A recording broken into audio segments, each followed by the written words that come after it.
I have spent 5 years on my new book, Turn Me to Gold, 108 Translations of Kabir. And these 5 years have been amongst the most amazing of my life because in them I truly met Kabir. Kabir for me is, with Rumi, one of humanity's two universal mystic poets. And like Rumi, he is an essential midwife of the great mystical renaissance that is now trying to be born in our mad, dangerous world. What I would love to do today is to offer you a part of my introduction to the book, followed by 20 of Kabir's most luminous poems, taken from the first movement of the book and the fourth movement of the book. It has been a supreme honor of my life to have spent 5 years of it in the secret, unremitting presence of Kabir. What he has given me is beyond any of my words to express, because he has come into me and blessed and scourged and broken me and begun to awaken me. What work or thanks of mine could ever be enough for such a gift beyond price? For 5 years, I have worked with my whole mind, heart, and body on breathing and living his words, the fierce temperature of his truth. I worked with my smattering of Hindi with many scholars in India and Europe and from many translations in different languages, French, Italian, German. The ones that have taught and honed me the most are by two amazing women scholars, Charlotte Vaudeville and Linda Hess. I salute them. All this strange, precise, ecstatic work took place on different continents in the gaps of the busiest and most exhausting period of my life. So I lived with Kabir in airports and hotels and planes and restaurants and trains, walking his streets of Benares, now Varanasi, speaking him to the blazing stones of the Namib Desert, dreaming of his ecstatic singing one Christmas in Istanbul. I lost myself deliberately and with awe in Kabir and the limitless life our love was unveiling in me. This book, Turn Me to Gold, published by Unity Books, is the child of living with Kabir and trying to die into the splendor he sings so it could sing out again its prophecy of divine embodiment. Kabir, my friends, is far more than a poet. He is a universal initiatory field, as expansive as Rumi and as embodied, radical, and ferocious as Jesus. He is the voice of the evolutionary truth and its piercing love. And we have never needed to hear him more or been more ready to hear him. Turn Me to Gold is arranged as a mystical symphony in 4 movements. Kabir sang his poems in the noisy and filthy alleys of 15th century Benares. He lived between 1440 and 1527. And he knew God as the supreme musician whose sound always rang in his ears. And only a rich musical form I knew could ever begin to do justice to the different dancing facets of Kabir's genius and their endless interplay. May Turn Me to Gold be far more than a book to you, as it has been far more than a book to me. Let Kabir guide you, take his hand, let him lead you into the abyss of unknowing, where you will find yourself, despite yourself, being turned to gold. All awe and gratitude to Kabir and to you, lovers of truth, who will also find him. So let me begin to share with you 20 of his most extraordinary poems. These poems come from the height of a total realization. I called this book Turn Me to Gold because Kabir himself turned to gold. And what that means is that he realized the divine not only in his sanctified mind, not only in his awakened heart, but most challengingly and amazingly in the depths of the cells of his body. Kabir became the divine human. And we are in a massive evolutionary shift, destined, I believe, and pray and hope, to birth us into our divine human. What more better guide into that birth could there be than this amazing man who in the 15th century was transformed into the gold that we are all destined to become?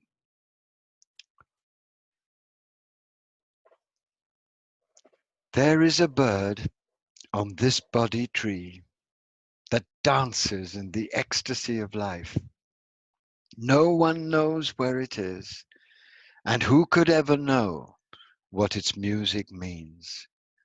It nests where branches cast deep shadow. It comes in the dusk and flies away at dawn, and never says a word of what it intends. No one can tell me anything about this bird that sings in my blood.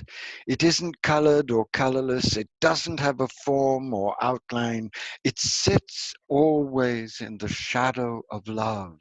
It lives within the unreachable, the boundless, the eternal, and no one can tell when it comes or when it goes.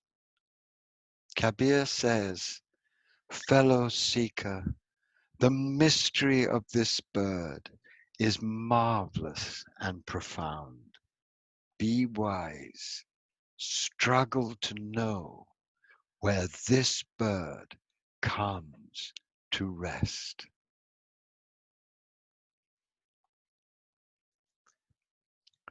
And in this poem, Kabir proclaims one of the most radical announcements that any great mystic has ever given, and that is that you and I are connected directly beyond religion or dogma to the Eternal One right now, right here.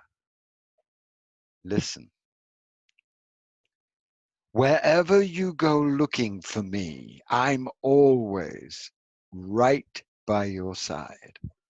I'm not in sacred places. I'm not in temple idols. I'm not in solitary retreats. I'm always already by your side. I'm not in temples or mosques. I'm not in the Kaaba, not in Kailash. I'm always already by your side. I'm not in austerities, not in meditation, not in feasts, not in fasts, not in rituals laid down in sacred texts, not in yogic exercises. Look for me with passionate sincerity. I'll be beside you immediately. Kabir says, seeker, listen to me. Where your deepest faith is, I am.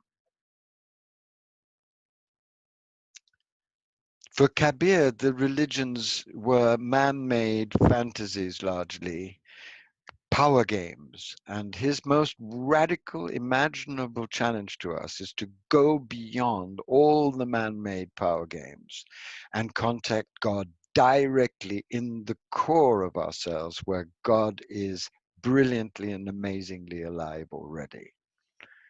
And this is one of his greatest poems, in which he gives the full grandeur to us of what we too can achieve if only we risk it with his truth and passion.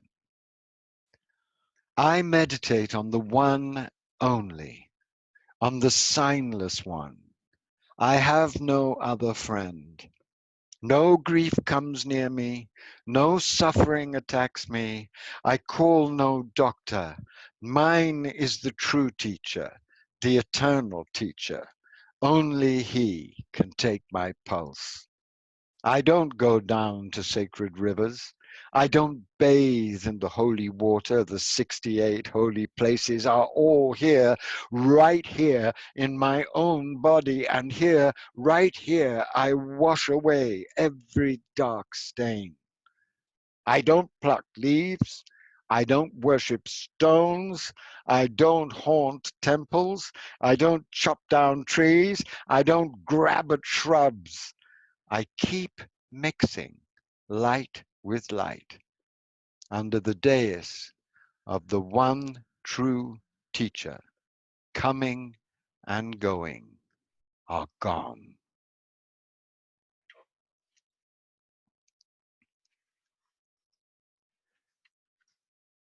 This is one of his absolutely greatest poems in which he shares with us the revelation that the entire universe is swinging between transcendence and immanence. Quantum physicists have discovered that matter is really crystallized light energy and that it behaves in very paradoxical ways.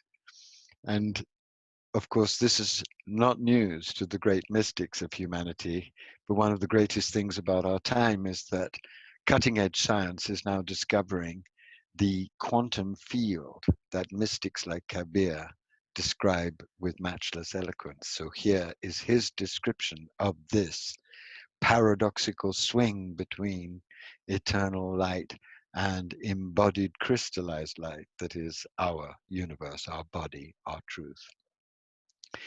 Between the posts of conscious and unconscious, the mind has strung a swing.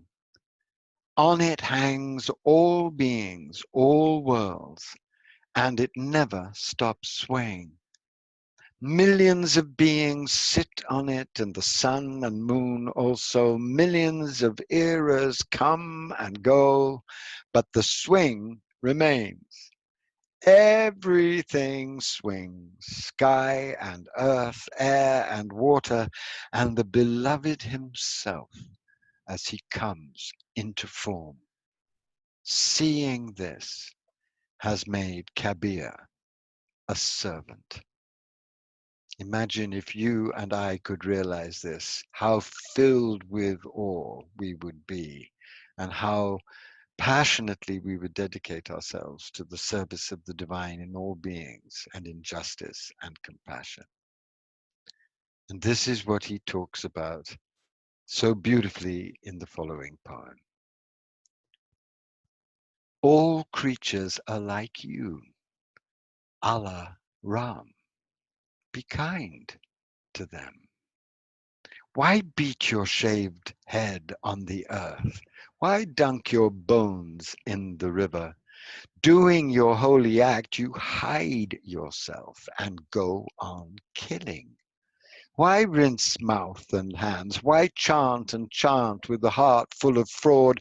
Why keep on bowing in the mosque or slog to Mecca to gawk at God? Hindus fast for 24 days, Muslims for 30, 1 month only for fasting, the other 11 for illusion. Does Allah live in mosques? Who then lives everywhere? Is Ram only in idols or holy ground? Did you look and find him there? Hari in the east, Allah in the west, just your fantasy, friends. Look into your heart. It's there that Ram and Allah live. Are the Vedas untrue or the Quran? What's untrue is your darkened view. He's one, and one in everyone. How did you make him two? Every man, every woman who's ever been born, Kabir says, is one of his forms. I'm Ram and Allah's silly baby. He's my guru. He's my peer. That's one of my favorite of his lines. I love that line. I'm Ram and Allah's silly baby. This is the greatest, most unimaginably enlightened person, really giving us all a tender bitch slap. Let's get real about the one we love, the one we're in love with, and let's realize that however high we go, the highest of all is to be consciously God's silly baby, playing for God in these wild, wild fields of God's manifestation. And now one of his fiercest poems, because Kabir is tremendously fierce. He sees how the whole world burns in invisible fires of illusion. And in this, he's very close to the Buddha. Remember that after the Buddha's first sermon, his second sermon was the fire sermon, in which he says the whole world is burning in invisible fires of greed, craving, and ignorance.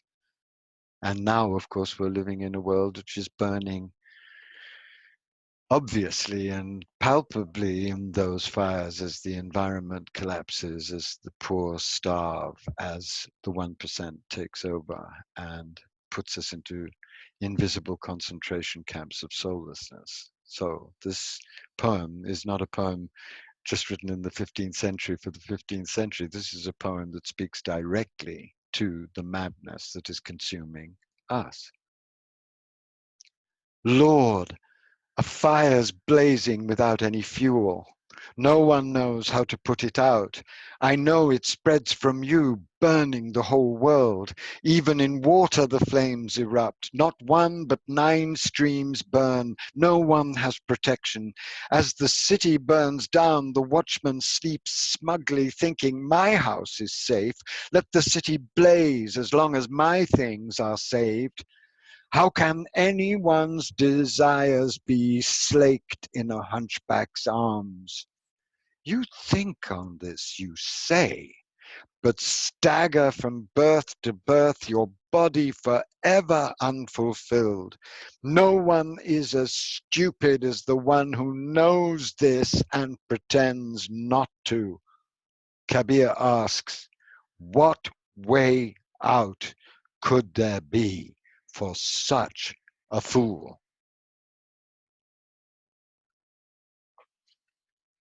That says it all. But Kabir has many moods, as all great mystics do. There's that mood of savage, majestic fury, designed not to punish us, but to make us awake so that we do awaken and awaken to the truth of our divine reality and then act from that truth. So he has this poem, which is one of his most beautiful and encouraging. The Lord himself is a guest in your heart. Why are you still so desperately seeking him? Offer your whole heart to him before night darkens it. How many eons you've wasted for this momentous chance. Go near now to his heart. Offer yourself selflessly. He'll give you an ocean of ecstasy and explain to you himself love's mysteries and essence. Kabir says, how could I ever express how blessed I am to have won his unshakable love?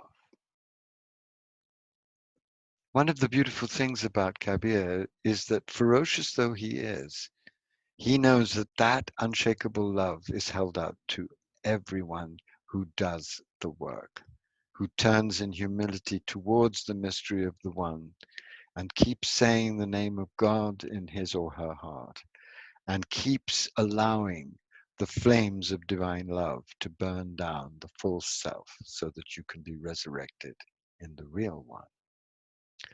And this is what it feels like to be in the real self, knowing that you're beloved lives inside you and appears to you as everything so-called outside you. I know my beloved is near, for when he wakes, I wake, and when he sleeps, I sleep. Anyone who makes him suffer will be destroyed at the root. I live wherever lovers sing his praise, and when he moves, I walk before him, my heart in flames at his beauty. The endless journey ends at his feet. Millions of lovers live there in rapture. It's the beloved himself, my friend, who unveils here this story of true love. This next poem, Kabir gives us the most vivid imaginable experience of what it is like to be so possessed by the divine that you are inspired by the divine to speak of the divine as the divine, which is what Kabir is doing. Friends, let me try and tell you what happened, although I can't. When my Lord hurled his spear into my heart, he wounded me and vision erupted in the middle of my body and syllables burst into light.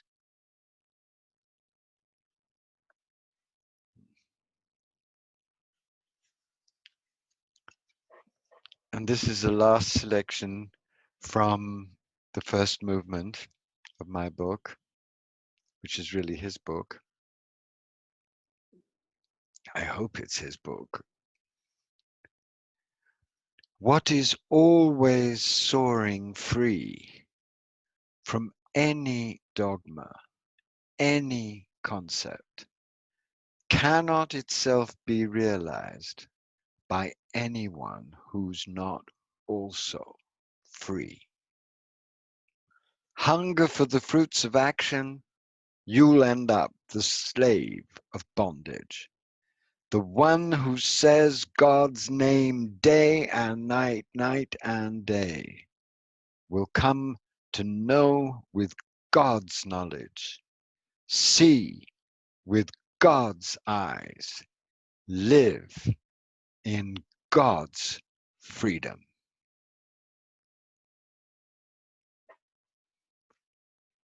And now, my friends, I want to read you just a few of the last movement's poems. The last movement is called Each Taste Brings Bliss. And the last movement are poems of enlightenment, poems of someone who has turned to gold, poems of someone who has realized the highest possible evolutionary goal of a human being, to be divinized in mind and heart and body, humbly in love with the one. There's nothing grandiose about Kabir. Kabir knows exactly his place, but he knows how immensely majestic that place truly is. And he knows that his place is also potentially your and my place. And that's what makes him a supreme friend.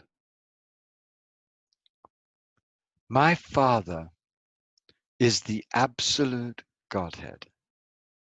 My Mother, the embodied Godhead. And I am their divine child, dancing for them both on their burning dance floor. Those 5 lines are, I believe, the entire truth of who you and I really are. Our Father is the absolute light, the ultimate eternal light beyond all possible universes, out of which all universes come. And our Mother is the embodied Godhead, the form that that light has taken, the Mother. And you and I are their divine children. And what we do when we're awake is that we dance. for them both. We dance for the eternal light, and we dance for the eternal mother, this world and all the universes, this sacred creation. We dance in compassion, we dance in passion for justice, we dance in delight, we dance in creativity. And we're dancing, of course, on their burning dance floor. And then this wonderful poem, just 2 stanzas. But this poem goes as far as language can go to describe the blissful state of knowing yourself divine through the grace of the divine. My body is flooded with the flame of love. My soul lives in a furnace of bliss. Love's fragrance fills my mouth and fans through all things with each out breath.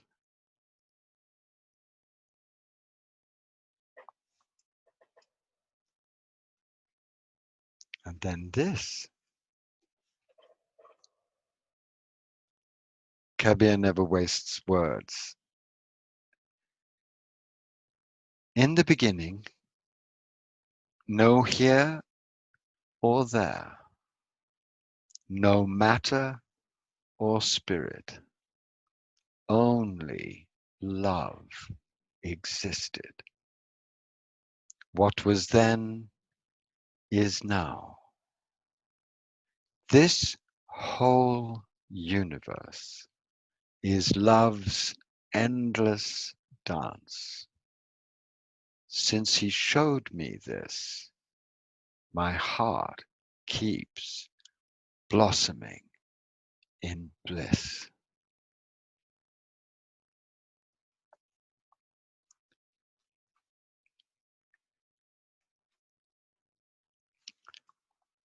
I found something so rare, so miraculous.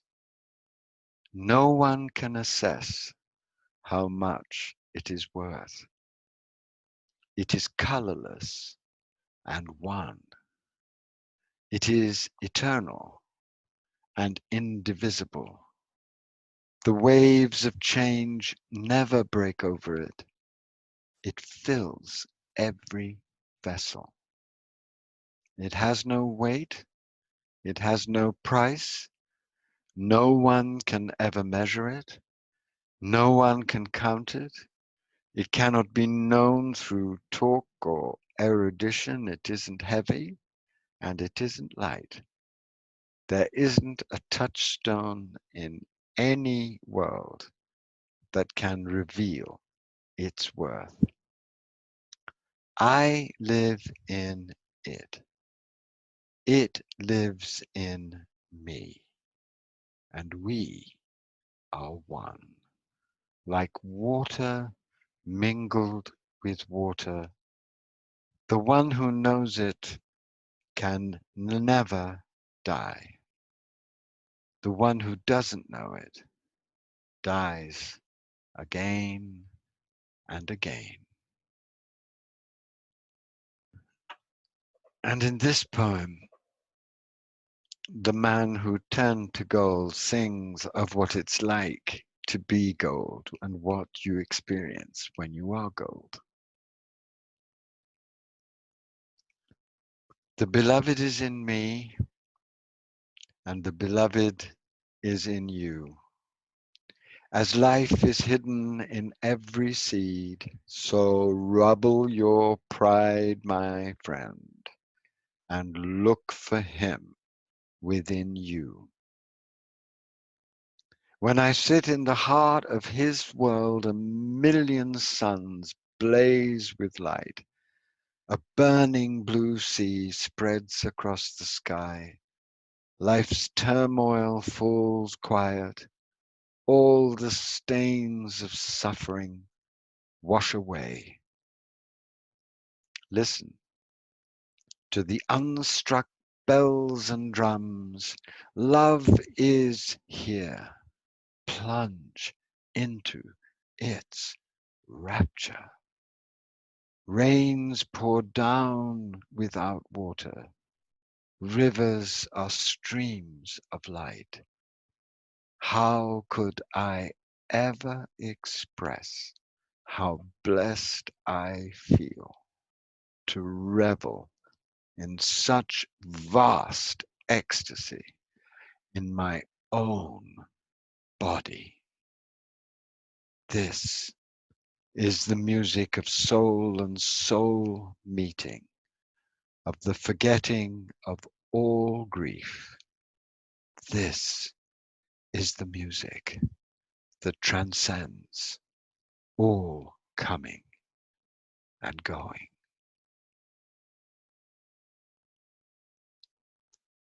Into that music, my mind vanished, absorbed in his feet, all grief dissolved. From the essence word accord, and on it the swan rises and soars free. On emptiness mountains cymbals shimmer, nectar rains down drops of love. Kabir says, seeker, listen, hear, each taste brings bliss.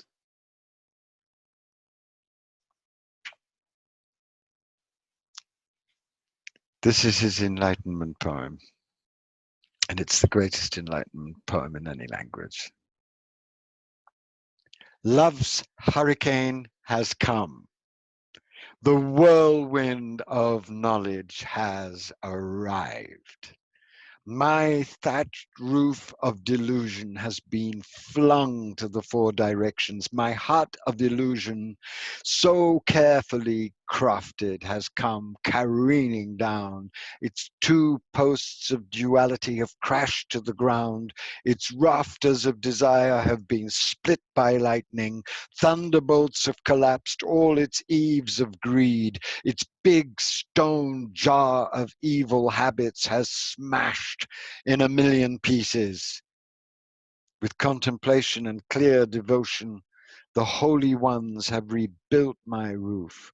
It is strong and unmoving now, and never leaks or drips. When lies and deceit ran out of my body's house, I realized the Lord in all his splendor.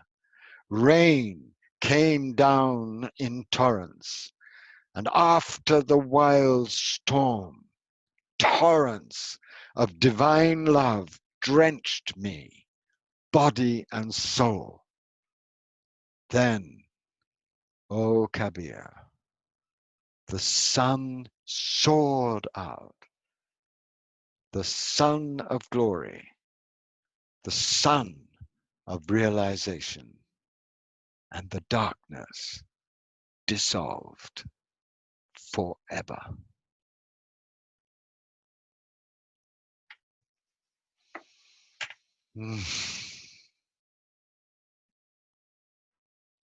One small one, and then a prayer. I'm nobody.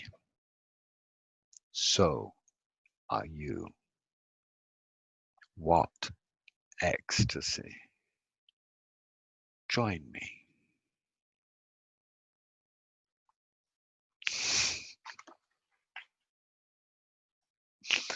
And then this prayer, may it be Kabir's prayer in all of us.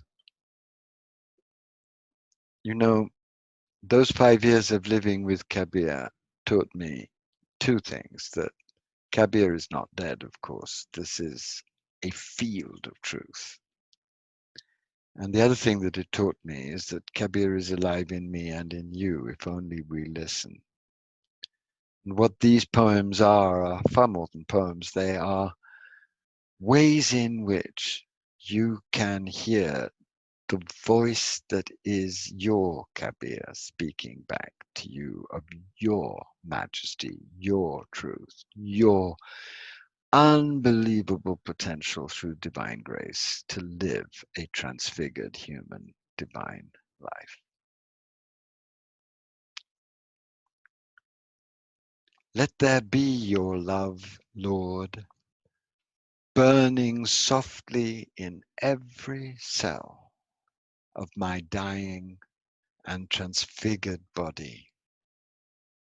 By your wild and merciful grace, Lord of truth, turn me to gold so I can love in perfect fullness you who love in me. May you and I turn to gold, and may a whole loving army of golden ones, humble and passionate, come together now in sacred activism to preserve our world and co-create with our divine beloved a wholly new way of being and doing everything. And as we do that, because we must do that, let us know what a friend and what a guide and what an amazing source of inspiration. Real, clear, fierce, glorious, passionate inspiration we have in one of humanity's sublimest friends, Kabir.